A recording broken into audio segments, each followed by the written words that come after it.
Hey friends, welcome back. In this video, I'll show you how to fix the Rockstar Games Launcher offline mode. Could not establish connection error. Let's start with the easiest fix. Step 1. Hard reset your router. Turn off your router.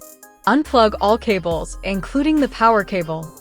Now press and hold the power button for 30 seconds.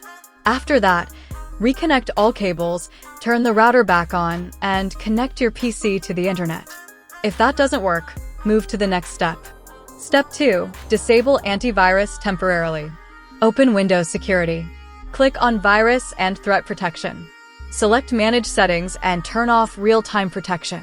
If you are using a third-party antivirus like Avast, AVG, or Norton, disable it as well. Now try logging in again. Still not fixed? Try this. Step 3. Sign in through the Rockstar website. Open your browser and go to the official Rockstar Games website. Click the profile icon and sign in using your email and password. Once logged in, close the browser, relaunch the Rockstar Games Launcher, and try again. If the issue continues, use the final method. Step 4. Use Cloudflare WARP. Open your browser and go to 1.1.1.1.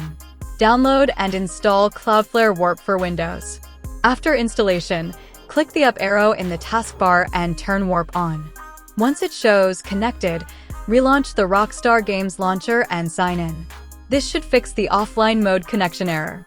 If this video helped you, please subscribe and turn on notifications. Thanks for watching, and I'll see you in the next video. Off in the wind, I gotta make it. I'm saving every day to taste it. I'm patient, but my mind, it can hardly take it. I'm chasing a dream that I've had for several ages. A vacant, modern kingdom for the taking. Now that I've been put through, I never got anyone's help. I had to do it all myself.